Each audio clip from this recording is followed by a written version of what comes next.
Good evening, Guardians, and welcome to the latest episode of Short Pause Presents Tower Talk. I'm Ben, that's Brent. You know who we are.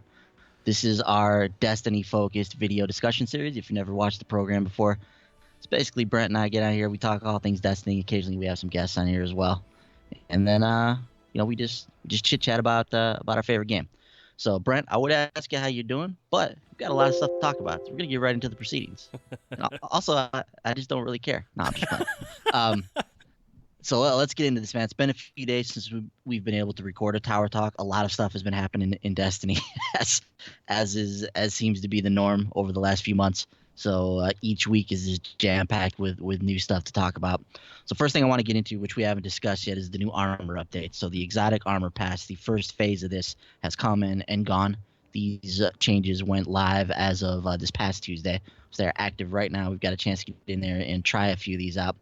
Basically, they're making two passes with this. So they've got the one pass that they've done this past Tuesday. They've got another one coming in July where they're going to look at some more pieces of exotic armor.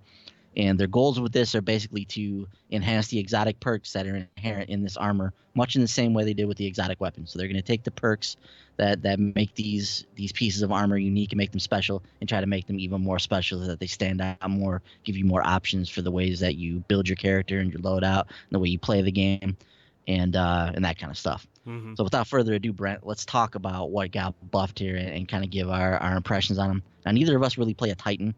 Mm-hmm. So the first two pieces of armor they mentioned were the Titan pieces. So no Dark Shadow Wolf is getting a kick out of this probably. But the Syntheseps were the first piece to get buffed. Basically the perk before adjusted your melee damage depending on the number of enemies surrounding you. Now the armor piece grants a flat bonus to melee and super damage when you're surrounded by 3 or more enemies. Super damage is the big one here. The buff is retained for a short duration after you are no longer surrounded. So that's a pretty cool perk for the Syntheseps. Lion Rampant is the other piece of Titan gear to get buffed. You can hip fire while lift is active without interrupting it. Your aerial hip fire doesn't have an aerial accuracy penalty. Oh wow. So I don't know a lot about lift or how that works, but basically this sounds like for those of you that like to run around as Titans, and maybe you can leap in there and get some more kind of confusion for your enemies as you run around. So this sounds especially useful in the Crucible. Mm-hmm. So moving on from Titans, Brent, let's get into our bread and butter. Yours first with the Hunter. Yeah. So the Dragon's Shadow was one of the first pieces of armor to get buffed, and this is a big one. So now this piece of armor, when you dodge, it reloads all of your weapons simultaneously. The effects of Wraith Metal Mail also now include a bonus to mobility. So this is kind of their thoughts on this. Although Dragon Shadow has a small following, we wanted to make it more useful in a general sense under even neutral conditions, while keeping in the theme of a fast-moving ninja, which you hunters do so well.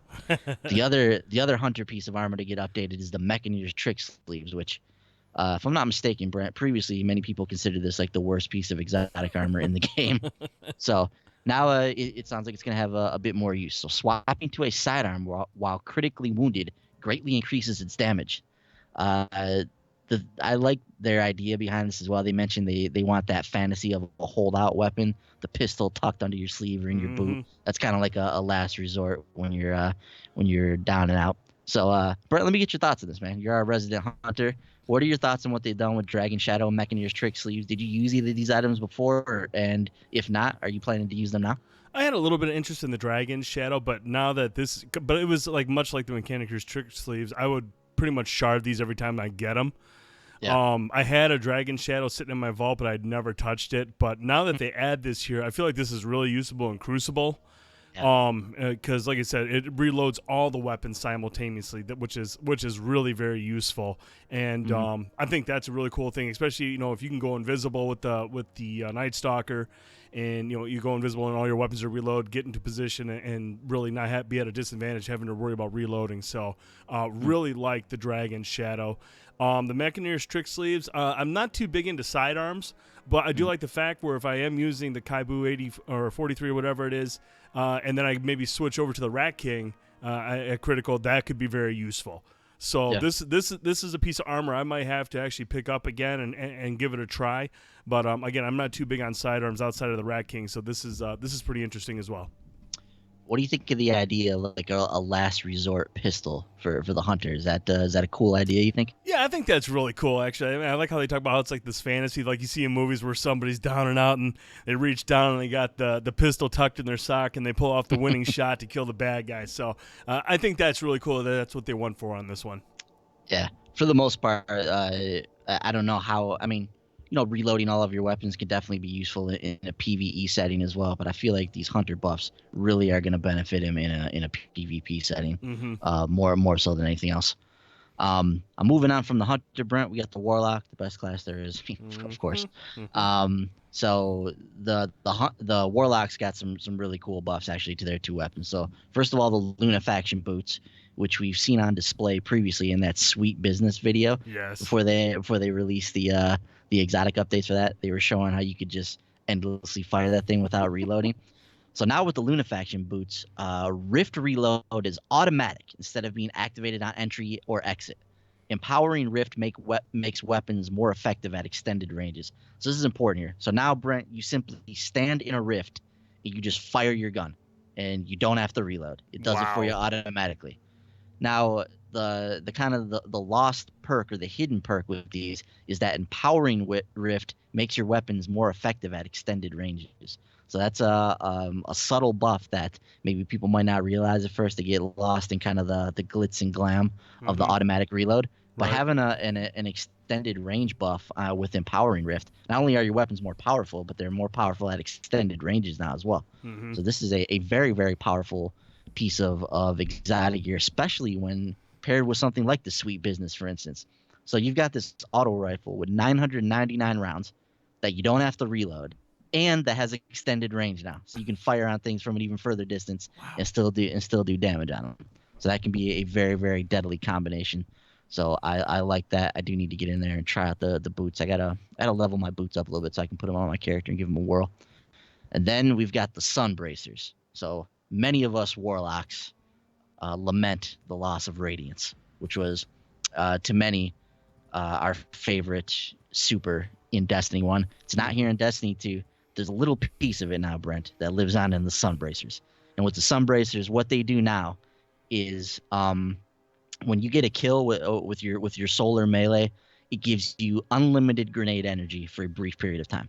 So when I've watched videos of this and watched what they can do with it, essentially activating this will give you like 5 extra grenades. So you can throw the one grenade that you have, and then you can throw up to 5 more with this sun bracers buff. So if you get a solar kill, you can basically hurl out 6 grenades before your unlimited energy runs out. Wow. Which obviously can be very deadly in a PvP or PvE setting, but I think especially like in boss fights or things like that in PvE, this is going to be very useful to get some high damage on people, especially in the maybe if you have another warlock with you and you're in an empowering Rift or you throw down one of your own and you're throwing out these grenades, like you can do some heavy damage with that thing. So I'm looking forward to trying out these ones, and I really like what they've done with these pieces of armor here, much like what they've done with the weapons. So I mean, if this is what they're looking to do with the armor moving forward, like I'm really curious to see what happens come July when they get to the rest of this stuff. Yeah, what do you think overall? Yeah, dude, I think this is nice. It actually makes Warlock somewhat of a useful class in just about any mode. Here we go. The lies start coming. No, I'm just saying, man. This actually makes you guys a legitimate help in PvP or PvE. So I'm all for it. If it actually helps, the team out where I don't have to carry guys, I think that's awesome. No, I'm just joking. These are really two really cool updates to these exotic pieces. I really like the Sunbracer one. I think that one's really cool. Obviously, Lunafaction boots, those are really awesome, but the Sunbracers ones is pretty cool. Yeah. So the exotic armor, definitely the biggest part of the last. There was a hot fix or a 1.2.1 update that went live on Tuesday with these updates as well. There's a bunch of little stuff that they changed in there. Some kind of quality of life stuff, like they fixed the issue with the war stat public event where the shriekers don't close and you can't get the heroic version of it, so they don't close super fast on you like would happen occasionally. Right. So they fixed that glitch. They also removed the Exodus crash strike from the heroic playlist, so that will no longer come up and much to the bane of everybody's existence seemingly. just drive people nuts with the heroic strikes. So it sounds like, Brent, that they're going to get in there and take a look at that strike and maybe tweak it a little bit before they bring it back. Are you on board with that? That's the Thavik strike, right? That's the Lavix, man. Here's the thing, man. Like, I understand it's very, very difficult, and I get that, and it makes it. Some people don't enjoy that. I love when something really kicks your ass because you really have to adjust, get together, talk about how you want to approach things. Make sure you have the right loadout. Make sure you have the right equipment. So I mean, if they're going to go in and adjust it, because it does sound like this was an incredibly challenging strike depending on the modifiers. I mean, I think it was blackout. It was blackout. Yeah, it was causing people headaches. Yeah, it's incredibly difficult, and I don't mind if they tweak. I just don't want them to dumb it down and make it simpler. I like a challenge. That's just always the way I've been, and I know a lot of people aren't built the same way. But I love it when a game's a challenge. I love it when something is near impossible, because when you do finally get through it, when you do finally pull it off, it's so rewarding, and that's what I enjoy about that strike, because it is a hard as balls strike, man. Mm-hmm. Yeah, I actually agree with you. I haven't had as much of a problem with Thavix as other people. I mean, yes, it's difficult, but I've never really, been like, bring me Bungie's head for putting this strike in the game. Like it's really never been my outlook on Thavix. It's a tough battle, and we've encountered that one in the Nightfall on several occasions, and we've come up empty. But we've also persevered and succeeded in it as well. So it's kind of unique too, because it has some interesting mechanics that you don't find really anywhere else in the game.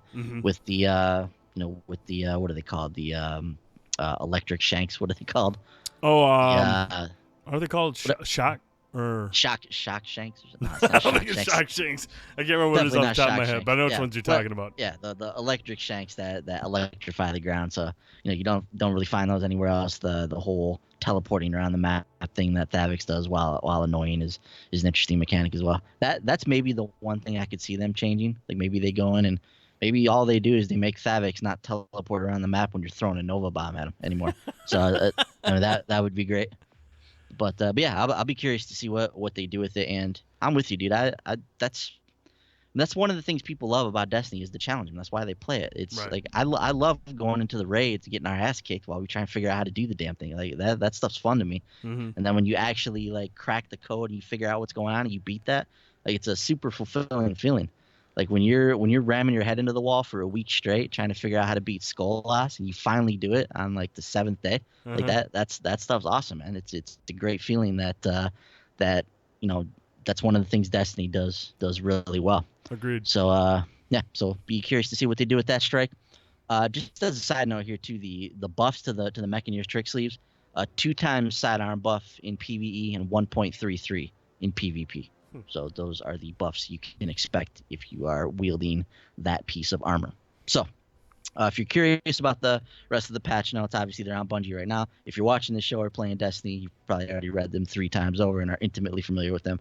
But they're on Bungie.net if you want to check them out. Now, moving on from there, Brent, we've got to talk faction rallies. Yes. So, I mean, some big-time changes coming to faction rallies for Season 3. Now, we saw it on the roadmap. We saw that the update was scheduled for this past Tuesday, so many of us thought, okay, cool. Faction rallies will start this Tuesday. Not so fast. So the faction rallies, the changes to it are in the client now. But the faction rallies actually don't go live until this Tuesday.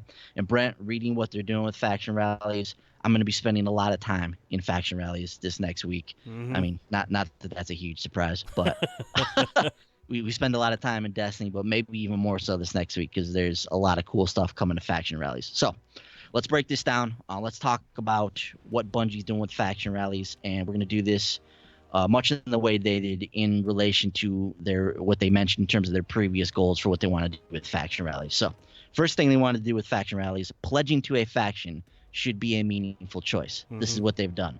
Players now only pledge to 1 faction per account during a faction rallies event. Just to expound upon this, you can pledge to a different faction when the rally comes back. So there's going to be 3 different faction rallies over the course of Season 3.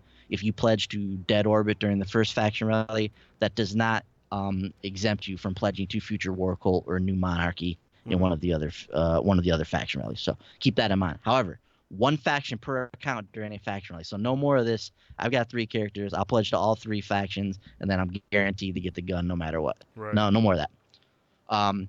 Reputation progress is retained through multiple events and will not be reset during the season, even if a player changes allegiance. So like I mentioned before, you can change allegiances, but you will have a reputation system, much in the way you do with the other vendors, that will increase throughout the entirety of the season.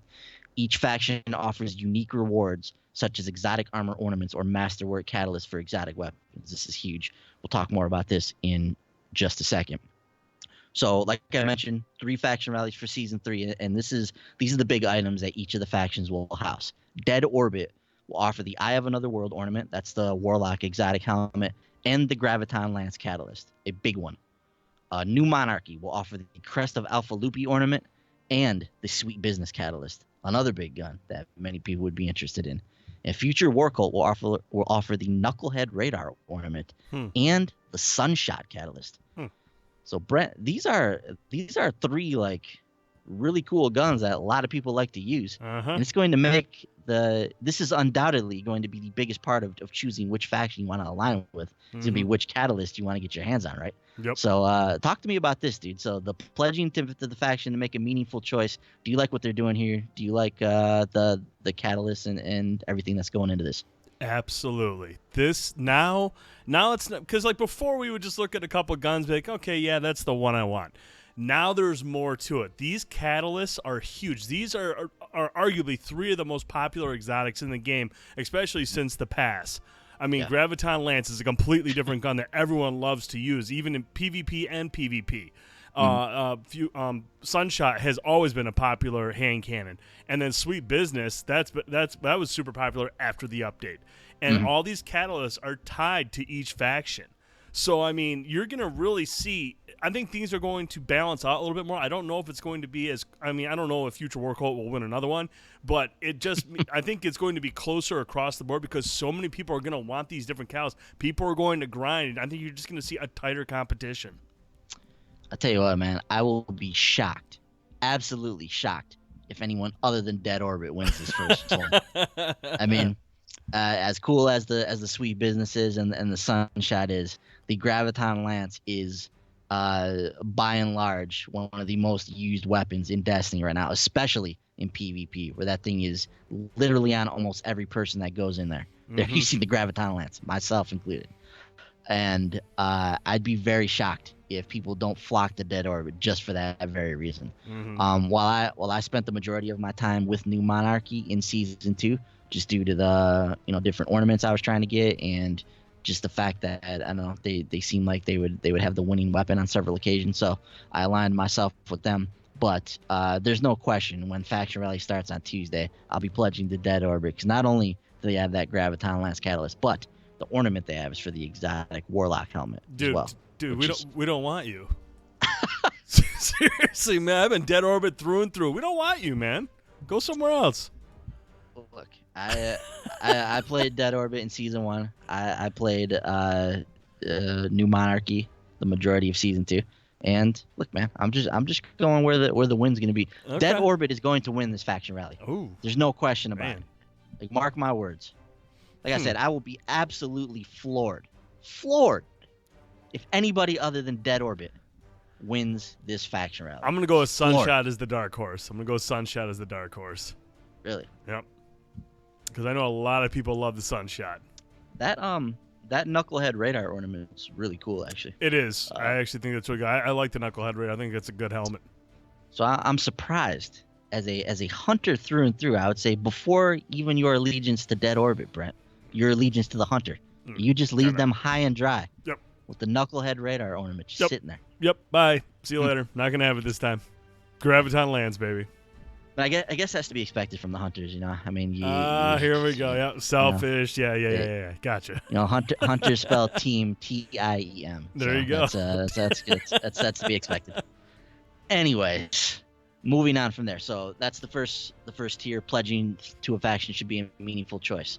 The next part, seasonal vendor progression. Like we just mentioned, Brent, you will be leveling up your faction throughout the season. Faction rank-up rewards will continue to grant legendary armor and weapons past rank 30, which sounds like that's the max. Now, I believe we have some graphics there to show some of the different things that you're going to be able to earn. So you've got the dead orbit array of weapons. Actually, I can pull this up myself too, so I can take a look at it. But obviously, all three factions are going to have their own set of rewards.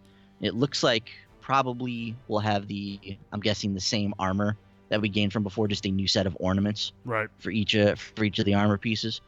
So with Dead Orbit, you can see I really like that Warlock bond, dude. That looks like an eagle or something on your arm. Yep. That thing looks really cool. Obviously the ornament for the Eye of Another World is really cool. And then what looks to be available, a hand cannon and a sniper rifle from Dead Orbit, in addition to a unique ship and emblem, of course, that will be available. And then of course that sweet Graviton Lance Catalyst sitting there just waiting to be garbled up by many. On the new Monarchy side of things, we've got a whole host of new ornaments for them as well, which several of those look pretty cool. Of course, we have the Sweet Business Catalyst, the new Monarchy emblem, and the Crest of Alpha Lupi ornament. And then we've got what looks to be a pulse rifle and maybe an auto rifle or a submachine gun there. What is that first one? Is it a submachine gun? I'm gonna say that's a a pulse rifle, and the other one's a scout rifle. Oh, you think a scout? Okay. Or maybe I'm not sure, man. It's hard to tell. I was thinking with that stock on the front of it that it might be a submachine gun. That's true too. But yeah, a ship will be available for New Monarchy as well. And then for Future War Cult, do like the way this armor looks. This Hunter here looks pretty rad with this rocket launcher. But yeah, we got the Knucklehead radar ornament, the Sunshot Catalyst, and then what looks to be a rocket launcher and maybe an auto rifle for Future War Cult. I'm gonna guess an auto rifle on that. In addition to a unique Sparrow and the emblem. So it looks, I mean, from what we can tell, Brent, it seems like you're going to be able to level up your faction, and as you rank up, you're going to have access to some of these rewards, much like you do the other vendors. Is that how you would expect this to work as well? I would. Now, I'll be curious because, obviously they said, hey, this time around you can only choose one faction per session now, or per account. Now, I wonder, do you think it'll be as grindy as we see in Iron Banner? Because on Iron Banner, you got to get to like level 35 to get the final piece. Do you think, because we're only going to get 3 faction rallies this season, do you think those the levels will be a little bit lower for faction rallies? I don't know.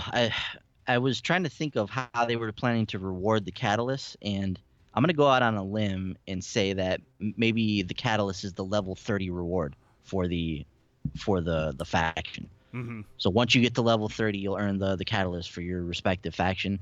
And I would imagine that they wouldn't want to make those easy to come by. No, I meant, do you think it'll be less than level 30? Because if they're only doing 3 faction rallies, you're going to want to give, yes, the grindy people will be able to knock it out, but you want to give the other people a chance to get the other ornaments for, the next faction. Like, okay, look, I did Dead Orbit this time, and I grinded my way to the faction, or to the Catalyst, and then when the next one drops, I want to go New Monarchy because I want to get those ornaments. Where if it's like level 30, it's going to take you multiple faction rallies, and there's only going to be 3.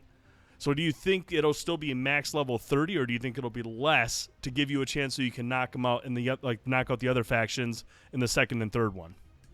I do think it will still be max level 30. It will still be a grind, and the reason I think that is because of this next point. So they're introducing this renown system into faction rallies. So this part of it, faction rallies should provide a unique gameplay experience and not simply be a reward layer on top of the existing game. Additionally, these events should build interest in lost sectors and armor ornament objectives. So this was what they talked about before. And this all sounded really interesting at the time. Like, okay, cool. Like, we want to see what this is all about.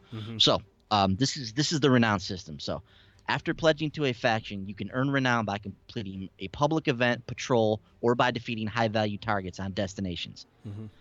Players who loot a lost sector with renown active will receive significantly more faction tokens than usual.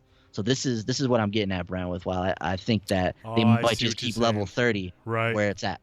The more stacks of renown they have, the more faction tokens they earn.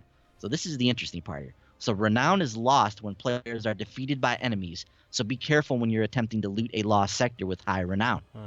Renown increases the level of challenging gameplay, health regeneration is vastly reduced, Enemy kills have a chance to drop health orbs.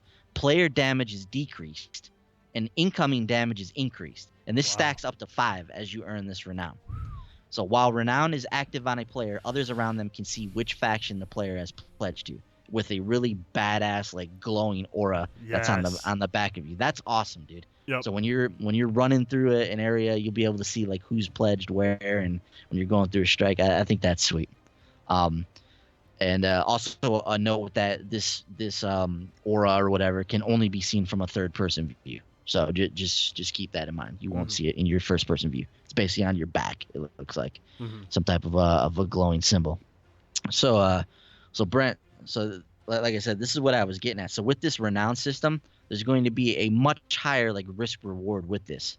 So as you stack your renown all the way up to level 5, you're going to go into a lost sector and play a boss who's going to be significantly more powerful than you remember, because if you stack that renown up, not only is your damage going to be significantly decreased, their damage is going to be significantly increased against you. And once you die, your renown sets back to normal, and you've got to build it all up again and give it another go.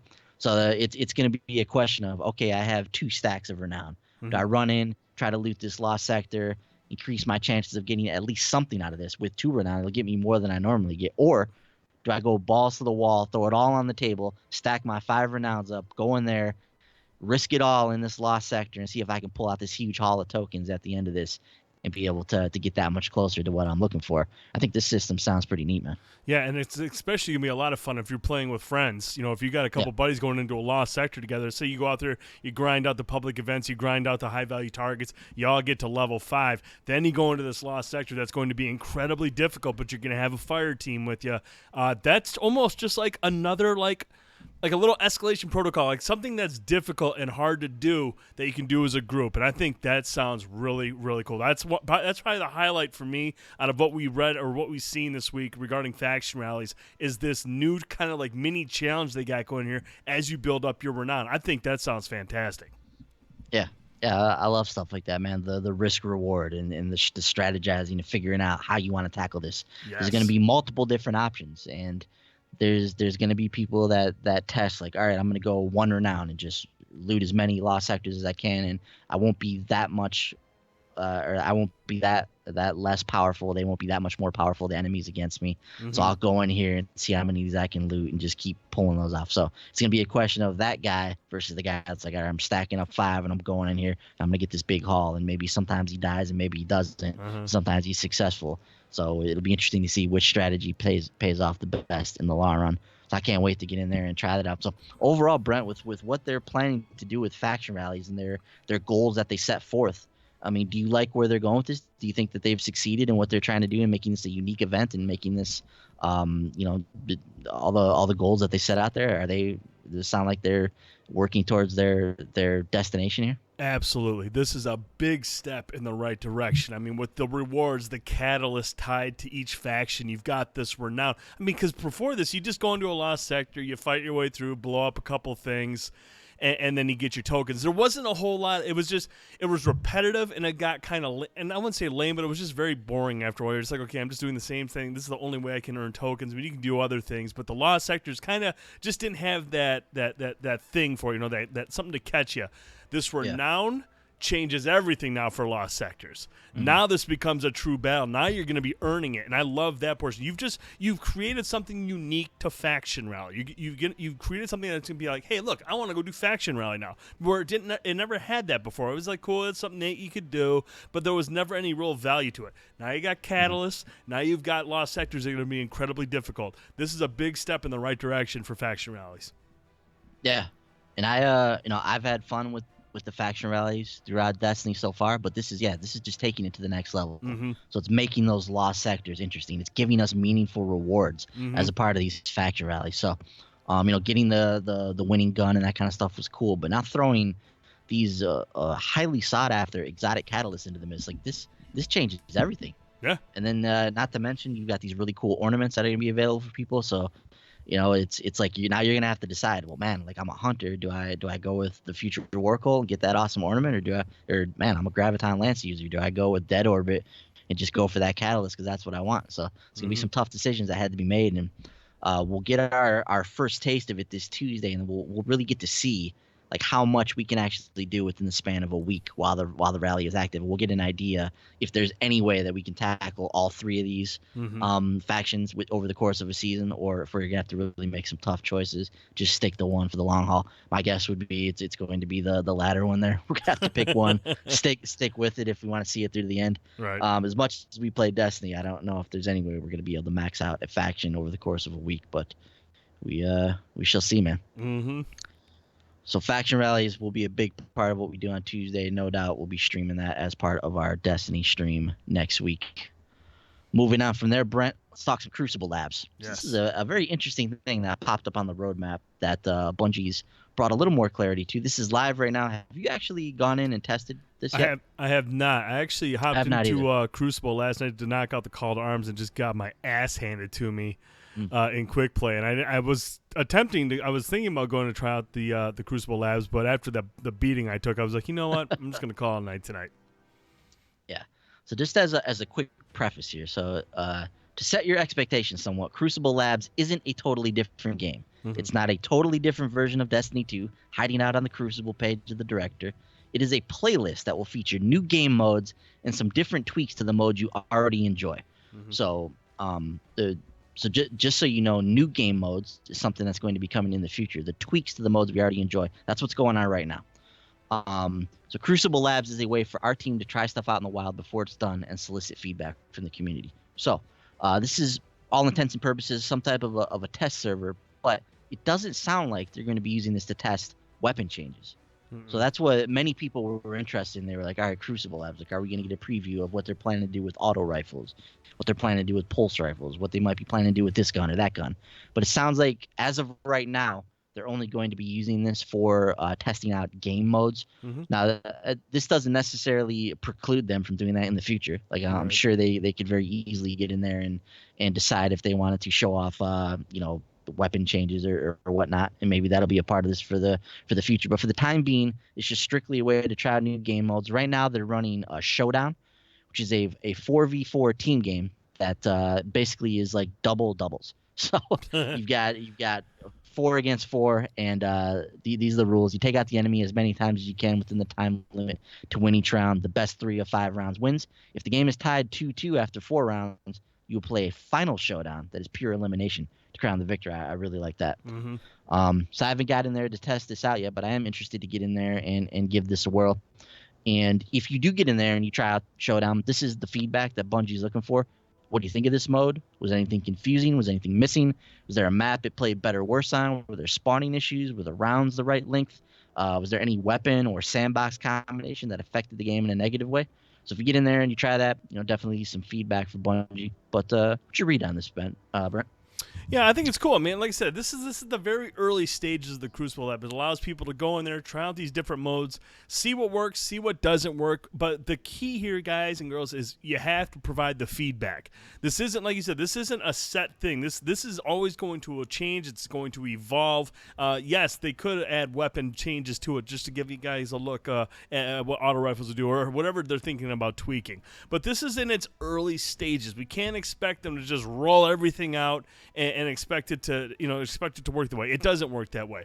I love this idea because you'd be surprised, man. This community is pretty clever, and they can come up with cool ideas. They take the mechanics that they see in the Crucible, whether it's quick play or in quick play or competitive, and they can come up with ideas and say, hey, look, man, try this or try this, and we have all new modes. I mean, this is just a work in progress. It's in the early stages. It's going to evolve, but I think this is a fantastic addition because it allows us as a community to kind of directly work with Bungie to find new modes that will possibly make its way into the playlist.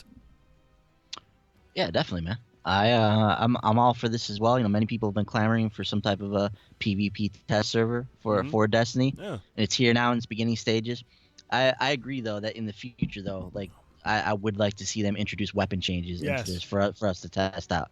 I think that's the ultimate goal. I know a lot of people in the community are going to want that out of a Destiny test server. So I think down the line, once they get their footing with this and they see how it works and how they can do this, I think they will introduce that at some point, as long as the tool set that they've created allows them to do something like that, which I imagine it does. But yeah, I like the idea, and I'm especially interested when they're going to introduce some brand new game modes down the line. So like they've mentioned, this is basically a tweak on the doubles concept, but it's going to be cool when we get to see a brand new mode that's unlike anything else that we play in the game right now. We'll get to see that in the Crucible labs first. So yeah, we need to get in there and give that a whirl at some point and see what it's all about. So moving on from there, before we move any further, Brent, want to check in, make sure there's nothing in the chat that anybody's asking questions about, or that we need to. Nothing big right now. Giovanni asked a little bit ago, talk about siege terrorist hunt. Nope, not going to talk about siege terrorist hunt, but always good to hear from Giovanni, man. Thanks, Giovanni. Talk about siege terrorist hunt. Okay. Yeah, he loves Rainbow Six Siege, and I can't fault him for it. It's a great game. Yeah, it's a cool game.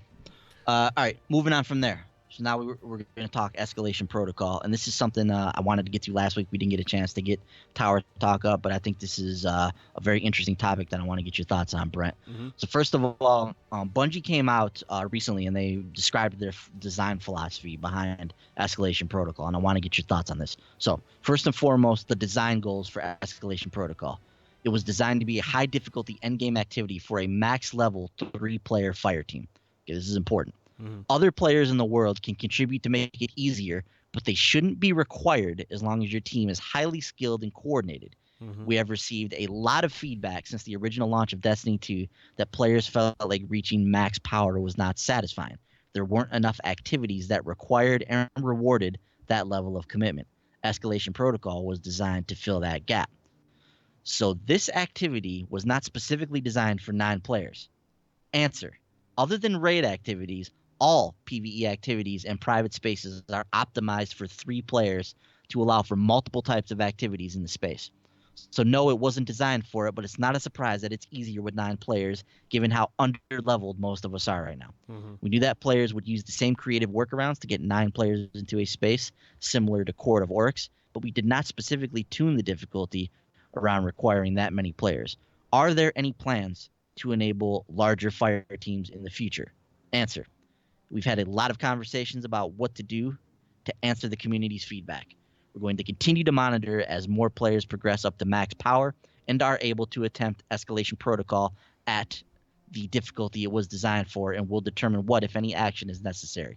We also hear players are really enjoying large groups of players fighting against enemies, so we'll use that feedback to inform our future plans.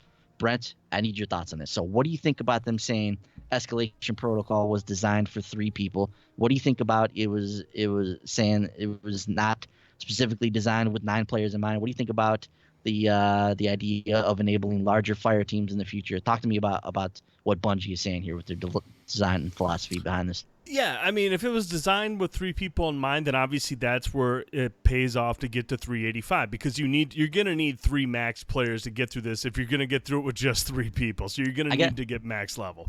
I guess my question with this is, Brent, do you believe that? Do you believe this was designed with 3 people? Because the Destiny community does not. There is not a single person out there that believes a 3-person fire team, 385 or not, can succeed in Wave 7 of Escalation Protocol. Well, themselves. The thing is that, I guess I understand where they're coming from, because you built this into a public space. You didn't build it into like a specific strike mission or something like that. You put this in a public place, so you can't tell me that, yeah, we had this intended for 3 people. It's in a public space, so yeah, there's no way. But I mean, if 3 people at max, if they think 3 people at max level can get through this, then okay. But the thing is, though, when you talk about like making the fire teams bigger, or is it more fun with more people? Absolutely. I mean, it always is. That's always the best thing about Destiny, is in these social spaces, anybody can show up, anybody can help. Just like Court of Oryx. I mean, you bring everyone together, your friends and randos. I mean, everyone just comes together and battles this huge creature or whatever. And Escalation Protocol is the same way. Yeah, it's cool to roll with your crew, your fire team, but it's even better when you got other people all coming together to carry out this one big event. So I absolutely love the idea if we, of more people in an area. Now, whether or not they enable larger fire teams in the future, I don't know how that would work, if that would break the mechanics of the game, because, everything, everything in Destiny is designed with 3-player fire teams. I don't know how they'd be able to make a bigger fire team for this event or like the raid. But I mean, it just feels like this is a different type of setup than a raid. This is a public space. So obviously, if they could find a way to do it, I'd be all for it, because I would love to have a bunch of people, a bunch of the Short Pause Guardians in there going after the escalation protocol. So I guess the next logical thought from that line of thinking would be, why not break this off into its own separate activity? Why not make this like a Prison of Elders, where it's got its own spot on the director? You go in to do escalation protocol. You can create up to a 6-man fire team and go in there with your full squad and give it a go. Yeah, and that would be, I wouldn't be opposed to that either. But I think the only issue I have with that is I think this is what makes Mars so unique. I wouldn't want to see them pull I wouldn't want to be running through the public space and just doing lost sectors or whatever other missions I'm running in that area. I like the fact that that if I want to, hey, I can just jump into this escalation protocol. So I mean, I don't know if I want them to pull that out and make it its own event, because I think that's what makes the public space on Mars so unique. Yeah, no, I mean that's definitely part of it. But I know there's a lot of people in the community that just don't believe this 3-man fire team business. Like they think that that just there's been some thoughts that maybe that there's been some confusion on whether or not escalation protocol is designed to help you get to 385 or if escalation protocol was designed to be tackled once you hit 385. There's been some confusion about when you're supposed to tackle this activity or what the ideal is for Bungie. To me, from what I can gather, it sounds like when they created this activity, they had in mind creating an ultra difficult high level activity for the high level player that's going to reward them with some cool loot if they can get through this activity. So to me, it doesn't sound like they designed this as a kind of bridge to 385 or with that in mind. Maybe that's why they built it into a public space, so it can almost become that for people that are wandering around the area and they see a group that's engaged in this and they go and hop in, and maybe they take out a few waves that they wouldn't have normally been able to do with their fire team or by themselves, obviously. And then once you get to 385, then you can hop in there and tackle this thing like really the way it was meant to be played. Because if you remember, Brent, when they originally revealed this thing, they talked about it here as well. They talked about coordinating with your fire team and figuring out like who's going to bring what weapons and strategizing, and that was going to be a crucial component to completing an escalation protocol. And that almost seems to go against the design philosophy of having it in a public space. Exactly. Like how do you coordinate that stuff with everybody that's around in the public space? So there's some interesting things going on, but I do know this: the people that play escalation protocol and that are able to get into it and that are a high enough level to enjoy it really enjoy it. Like they really, really like this activity. So I think they're definitely onto something here. There's just some tweaks that need to be made, and those tweaks are coming. So these are actually already active. So this was the crazy thing about this week at Bungie. So as we've been talking about, this update is live right now, Brent. So the power levels for escalation protocol enemies will be lowered in waves 4 through 7. Waves 1 through 3 are unchanged and will remain at 370 power, so still watch out for that level 2 wizard boss. So here it is, the old values. Wave 1, 2, and 3 still 370, or the old values. Wave 1, 2, and 3 were 370. Waves 4 and 5 were 385, and 6 and 7 were 400. So obviously the max level we can get to is 385. So those waves were always going to be incredibly hard. The new values. Waves 1, 2, and 3 remain 370. Waves 4 and 5 are now 380 instead of 385. And waves 6 and 7 are 385 instead of 400. So that's a significant change, in so much that you can actually get to the max level that the people are at now in wave 6 and 7. So why is this happening, Brent? Normally, changing enemy power levels requires a patch. But during development, we created unique server flags which can flip between 2 sets of power levels for all escalation protocol enemies. These were created in the wake of the community summit when we decided to make the activity even more difficult. So here's the thing, Brent. When they brought everybody out for that community summit, one of the pieces of feedback they got for escalation protocol was, let's make this even more difficult. So this is all of the hardcore people that played Destiny told Bungie to make this more difficult. Right. Bungie makes it more difficult. The hardcore Destiny community then says, you need to make this easier. So it's like, what the hell is going on here? Like, you're damned if you do, damned if you don't. But this is how sick is that, though, that they put this flip, they put this switch in there where not only, so they immediately activated the community feedback from the summit and made it more difficult. and they had a little switch they could just flick and just make it easier, just like that. That's weird. What's your thoughts on this, man? This making it easier. Are you okay with them doing this? What do you think? You know where I stand on making things easier, dude. Obviously, people were able to beat this at the previous settings. Not everybody, but that's the thing, man. If it was easy, everyone would do it, and it's not meant to be easy. It's meant to be hard. So the fact that they tweaked it a little bit, I'm not a big fan of that. But I understand why they're doing it. I mean, it's the community, and the community as a whole is a majority of the community says they want it easier. So they're going to tweak a little bit. But they, as you're going to mention in a second, they said their goal is not to run this into the ground to make it super easy. But I think they're just trying to make it so the 3-man 385 fire team can actually have a chance to beat it. Yeah, and here's the thing. So they've been looking over the stats for Escalation Protocol, and not as many players are attempting Escalation Protocol with a fire team of 3 as their designs intended, mostly because of how difficult Waves 6 and 7 are. I mean, really, it's hard to fathom that, Brent. Like, seeing how difficult this activity is, Wave 6 and 7 are 400 enemies with a 3-man fire team of 385 with a huge boss at the end that requires certain mechanics to defeat.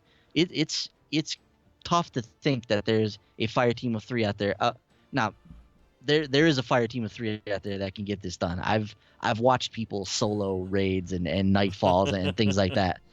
Guys like Esoteric are out there just ripping through these activities by themselves, which is nuts. So there's definitely a team out there that could do this, but the vast majority of Destiny 2 players will be unable to conquer this challenge with level 400 enemies with a 3-man fire team. And then, so by reducing the power levels of the ladder waves, we're intending to make Escalation Protocol more approachable for players who want to try the activity as a 385 fire team of 3 with potential help from others in the world. So you'll still be able to get 9 players into the space as you were before, but they're making this a more accessible activity. And I'm of two minds about this, Brent. I'm with you, and there's a little part of me that's like, I don't want them to really make this easier. The community was there. They were playing this. They told them to make it tougher because they see what happens when you get more powerful. But by the same token, I've been unable to play Escalation Protocol at all. Really? I mean, I've barely been able to do it. I can barely get through the first wave. It just depends on who's in the area. And even with 4 or 5 people in the area, we still don't seem to get past the first wave with any type of regularity. So it's clear that and this change isn't going to help Wave 1. But I mean, it's clear that if the community is struggling to get through Wave 1, they're no doubt going to be struggling to get through Wave 7 at 400. So there's only a select few people that can really tackle Escalation Protocol and give it a run for its money right now. So, this will open it up to more people. And this doesn't prevent them in the future from flipping that switch again. Right. So if everybody gets to that max level and they see people beating this regularly, please switch it back. Like what's to stop them from flipping that switch again? And maybe that's the point of it right now, because, I mean, everyone knows that it's going to be a grind. From 370 to 385, it's supposed to be the same amount of time as it takes you to get from 340 to 370. So it's going to be a major grind to get there. And what this does is it allows you to kind of like get a little bit further to kind of really appreciate it. And then once everyone starts to get to 385, I'd be totally cool if Bungie was like, all right, y'all, look, you guys are too strong. You got 9 385 people in here. You're going to blow through this. Let's hit the switch. You're going to work for this. I'd be totally cool with that. Yeah. Would you be surprised if that's not the plan down I'd the line? be Like shocked. Sometime in the summer, flip that switch back. I'd be shocked, because seriously, the point of this is to be one of the most difficult activities in the game. And and once everyone's going to hit 385. The hardcore are going to hit 385. There's already people there. There's the ones that use the app trick. But once everyone gets 385, man, we don't want to jump in and be like, oh well, we can just blow through this now. This is like super easy. We want that challenge. Go ahead, flip that switch. Let's make us work for it.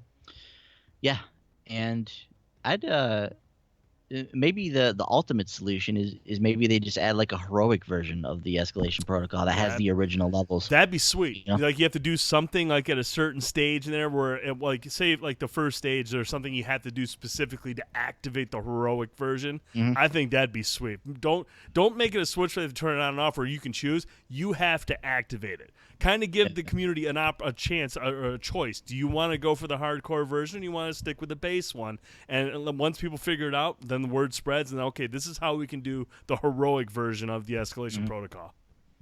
I'd even be okay. I was thinking about this too. So waves 1 through 3 are the same, whether you're doing the old version or the new version. Right. It's the 370 enemies, and they're all the same. What if they introduced a new item to the world, or maybe even gave you, some way to get this from lost sectors or something? But they introduce a new item that's some type of a stone or something that you can use to activate the heroic version after you defeat the wave 3 boss. Maybe or like an escalation protocol challenge card. Jump in there. Hey, this will activate it. There, something like that, or even just an item you get, maybe a totem or something comes out at the end of wave 3. You put the item in there, and then it activates the heroic version, and then you go through it from there. I'd like that. I'd like even that a lot. Even something like that could be cool. So, yeah, I'm looking forward to continuing to level up my character. I'm closing in on 360 now, so the prospects of getting into escalation protocol are becoming more and more viable. But yeah, up to this point, I haven't got a chance to experience it yet, and I'm sad about that because that's one of the things I've been looking forward to about Warmind, and I have not been able to really step foot in there and do any type of damage. So, hopefully with these changes, there'll be some more people at least attempting it now, and then I'll be able to get in there and maybe make some progress in there. So, so interesting stuff with the escalation protocol. We will keep our eyes on that. A couple quick PSAs, Brent. New issue of the Warmind comic out now. Let's go and check that out if you follow that. I actually really enjoyed the first issue. Have not read this one yet. I will be doing that this weekend for sure. There's a couple issues that are out in the wild right now. The one you guys need to know about specifically is the Nightfall unique rewards. So they are not currently dropping for base Destiny 2 and Curse of Osiris strikes. So keep that in mind when you go in there. Hopefully this will be fixed sooner rather than later. But that is something that is definitely impacting people right now.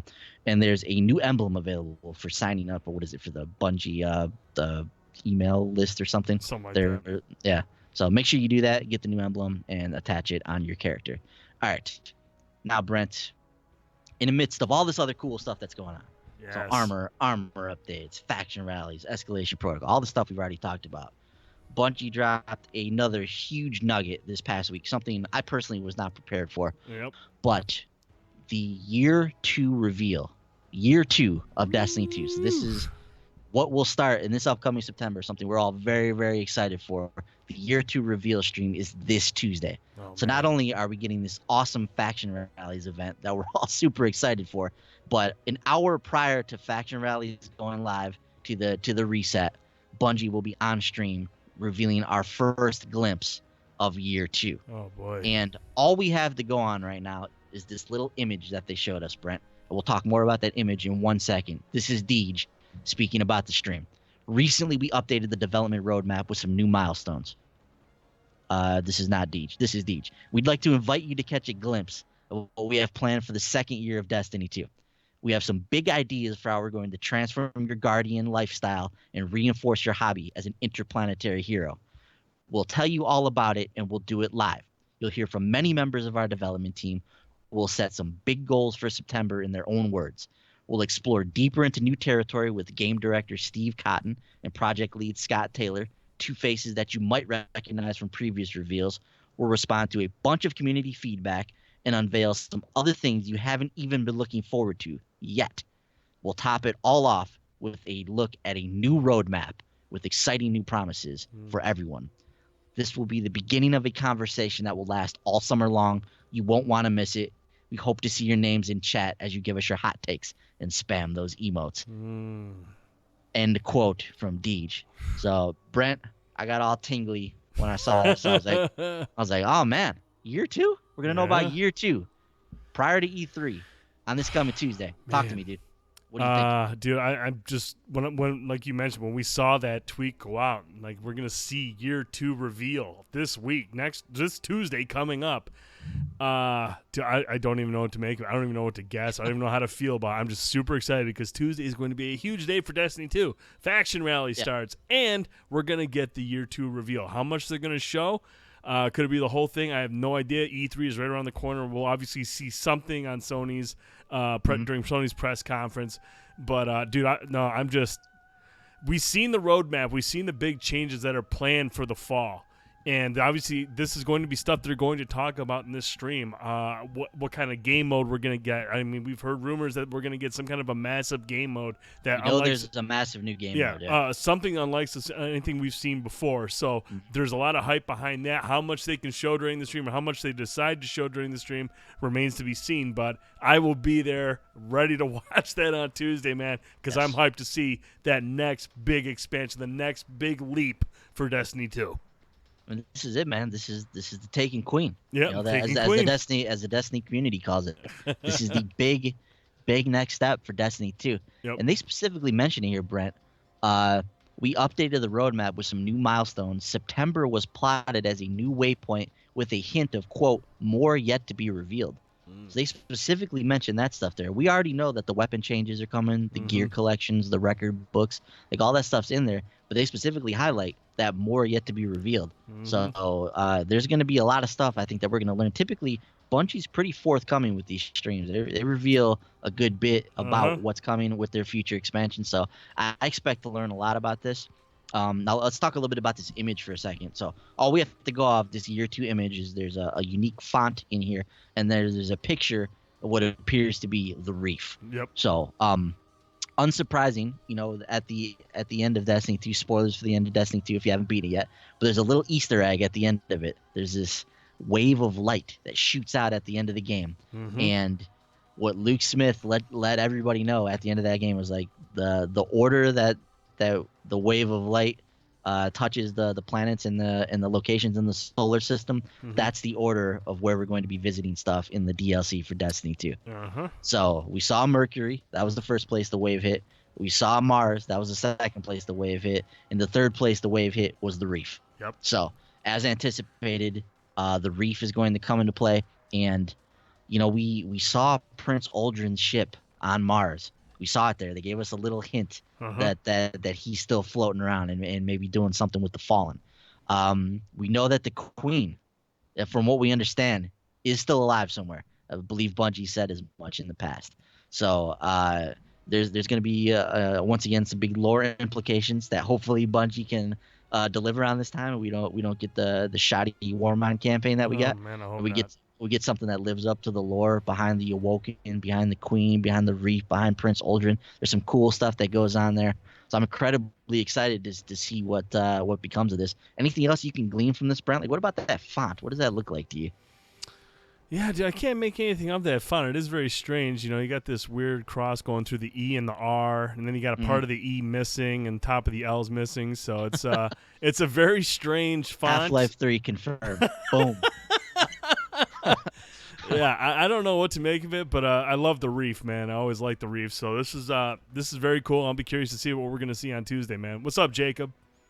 What's up, Jacob? Yeah, the Reef was super cool in Destiny 1. We didn't get to see too much of it. However, one of my favorite activities took place in the Reef, and that's the Prison of Elders. Yes. So, at the very least, Brent, might this foreshadow the return of the prison? Dude, don't even tease me right now. An activity we spent a whole lot of time in Destiny 1, and I think would be right at home in Destiny 2. Yeah, I can't wait to see what it is, man. I'm expecting this to be a pretty sizable expansion. Once all is said and done, there'll be a sizable campaign. We're going to get a ton of new activities. The game is going to fundamentally change once again. So you'll be damn sure that when this thing goes live, when is it scheduled for? Noon Eastern? Noon Eastern time, yep. Noon Eastern, 9 a.m. Pacific. You can bet your ass on Tuesday. I'll be taking my lunch break. I'll be sitting down in front of my computer, and I'll be watching the reveal of Year 2. Cannot wait to see it, man. And I think the faction rally goes live at like 1 p.m. Eastern time. So it goes, so noon you got the reveal, and then 1 p.m. get right into the faction rally. Getting right into it, man. So exciting stuff. Clearly, we'll be talking about this next week with Tower Talk. So interesting. Jacob in the chat said this extra info. That font is similar to the way a Taken writes in a lore picture of a Taken's journal. Interesting. Good find, Jacob. Yeah, good stuff, Jacob. We'll have to jump. We'll have to research that after we get done here. Taken Queen confirmed. Ooh, possibly. Might Bungie just tongue in cheek just go ahead and bring out the Taken Queen with the awoken queen at the heart of this all? Possibly. We'll wait and see. And so incredibly exciting stuff there. One final thing that we want to touch on before we wrap up this episode of Tower Talk, Brent. This just came out today. This is hot off the presses. Mm-hmm. But Bungie has a new partnership now that they are a part of. So hot off the presses. This is from the Bungie blog. At Bungie, our purpose is to build worlds that inspire friendship. For over 25 years, through Marathon, Myth, Oni, Halo, and Destiny, we've created fantastic places where players have gathered to become heroes. Now, our long-term goal is to become an entertainment company that sustains many worlds simultaneously, Destiny and new worlds to come. Today, we're excited to announce that we've entered into a new partnership with NetEase to help us explore new directions. With their industry expertise, they'll empower us to build new worlds and invite players new and old to join us there. They'll help us support separate teams inside Bungie to bring our newest ambitions to life. If you're a player of Destiny, this news won't impact the hobby you've come to know. Destiny is an experience that will grow for many years to come. We'll continue to work with our partners at Activision to foster this global community and turn new players from all over the world into Guardians. Our commitment to that world is not diminished by this announcement. We have exciting plans for the future of Destiny, for the future of the Destiny franchise, and you'll learn more about the next steps we'll take in the weeks to come, as we just talked about. Mm-hmm. For now, we're grateful for the opportunity to welcome NetEase to the family. We have a bold vision to explore with them, but that is all a conversation for another time. End quote. Brent, what do you make of this, man? Well, we know Bungie is a big studio. We know they have a lot of developers. They have a lot of people under the roof. Super big. And $100 million does a lot of talking. So when somebody comes to you with $100 million, that gives you the money you need to even grow your studio bigger, and it allows them to expand their reach. So, we heard from Activision as well. They released a statement saying everything with Destiny is still on track. Our partnership with Bungie remains the same as it always has been going forward. They still have the plan in place for many, many years. So this just allows Bungie another opportunity to kind of expand their reach a little bit, get into other markets, get into other areas, get their games into other people's hands. And what those games will be, we don't know. I mean, these are going to be new worlds, as they said. So I'm not sure what they're going to be working on, but like I said, $100 million goes a long way.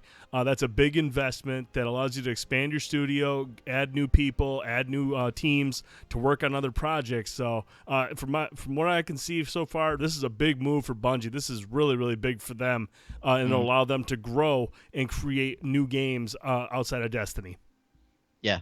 So I think first and foremost, in the short term, this gets them into the Chinese market. So they have they have Destiny 2, which is their online-only game. NetEase, a massive Chinese online gaming company. So it's just a natural partnership for them to expand their growth worldwide, bring in a whole new, wealth of players from the Chinese market. So that's the short term. The long term, this is interesting here. This is straight from the mouth of NetEase. This investment will, quote, accelerate Bungie's vision of becoming a global multi-franchise entertainment company. And just to add on to this, Pete Parsons, who's the CEO of Bungie, actually told the Wall Street Journal that Bungie plans to focus on self-publishing games in the future. So this is it's interesting, and here's the quote from Activision. Bungie is a phenomenal independent developer, and we have a strong relationship with them rooted in our long-term partnership on the Destiny franchise. This deal does not impact Activision's partnership with Bungie or our plans for the future of the Destiny franchise. So like you mentioned, Brent, more than $100 million invested into this developer. Also of interest, NetEase maintains a regional partnership in China with Activision Blizzard already. Oh, wow. Where it operates World of Warcraft, Hearthstone, StarCraft 2, and Overwatch as a part of that deal. So obviously Bungie a part of the Activision Blizzard family now with Destiny. So I guess it's a natural that they would bridge this gap or extend a hand to NetEase in terms of Destiny too. So in the long term, Brent, it sounds like Bungie wants wants to eventually self-publish their own games. This is a gigantic studio. So we could see in the future potentially a Bungie publishing arm, much in the same way we see like Bethesda, for instance, where you have Bethesda Game Studios. Doesn't Techland do it as well? Yeah, I think Techland does it as well. Yep. So, we could see a Bungie that maybe not only publishes their own games, maybe publishes other games as well as a part of this deal. What do you make of all this, man? They're just expanding, dude. I mean, they're getting big enough to where they can do this. They don't have to rely on other publishers to get out certain games, and they can just publish games themselves. Like I said, this is a big move for Bungie as a developer, as a studio, and now as a publisher. I mean, this allows them to expand their reach. It gets them out there more. They don't have to work under Activision. I mean, they do with Destiny. And the Destiny Activision thing is going to remain for a long time.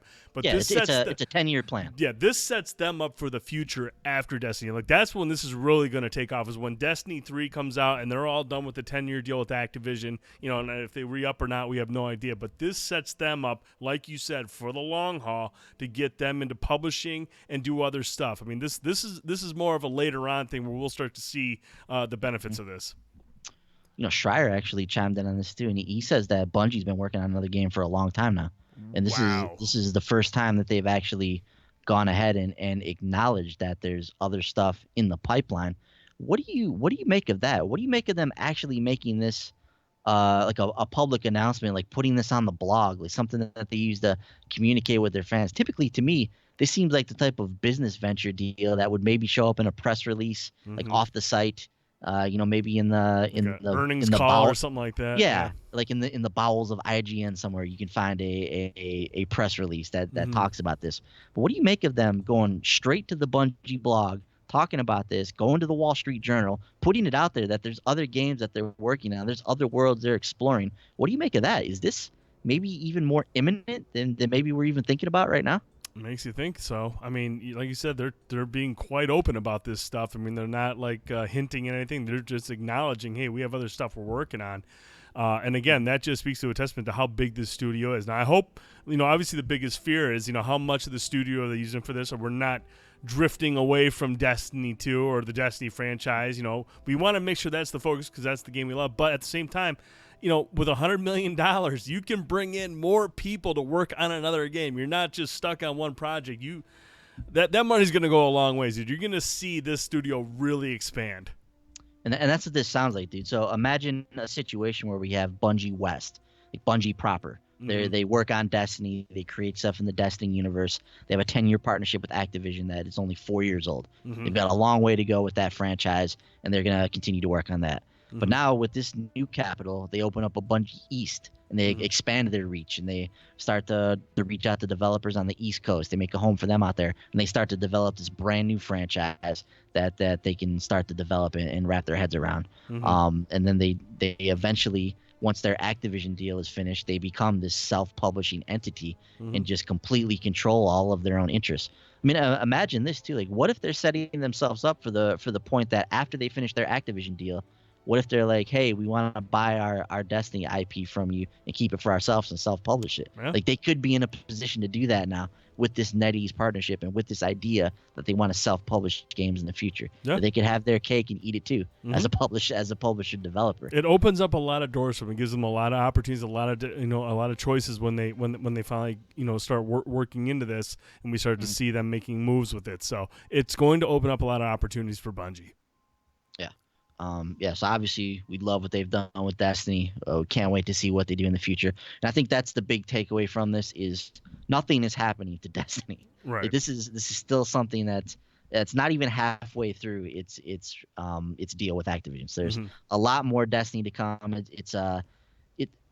I don't think a lot of people give Destiny enough credit for the way that this game just completely changed the landscape of gaming. This game made games as a service a buzzword for all intents and purposes. Like, it paved the way for the Division and for what Anthem is coming to do, and all of these games and what EA is doing with this Star Wars game they have now, where they're trying to do games as a service with that. Like, it all came from this game. Yeah. It's pretty wild to think about how this game just completely changed the landscape and the success that it's seen, and the community that it spawned. And while some of them may be disgruntled right now, It's only a matter of time before they come back. People love this franchise, and Bungie knows that Destiny not going anywhere as we sit right now. So I'm really curious, Brent, to see where this goes from here. But yeah, that is going to do it for this beefy episode of Tower Talk. Obviously, a lot of stuff to discuss, a lot of stuff going on in the world of Destiny. Our Twitter handles are right underneath us, so you can follow us there. Follow us at the Short Pause. That's the website that we run, www.shortpause.com. Make sure you check us out on there as well. We try to do Tower Talk every single week because Bungie keeps giving us stuff to talk about every single week. We will most certainly be back next week. Oh, yeah. My guess is Tuesday night. We'll be on after the reveal to react to what Bungie reveals on the year 2 live stream reveal, which I cannot wait for. So, Brent, any parting thoughts as we wrap up this episode? No, man, lots to talk about. I was thinking it's only 11:46. How about we go do some heroic strikes? You're speaking my language. I love it, man. Sounds good. Thanks everybody for watching. We'll see you guys next week. Like the video, subscribe to the channel so you never miss an episode of Tower Talk. Tell all your Destiny friends. Come and watch us talk games. Want to see you guys in the chat as well. Give us some comments. All that kind of stuff. But thanks for watching. We'll see you guys next week. See you guys.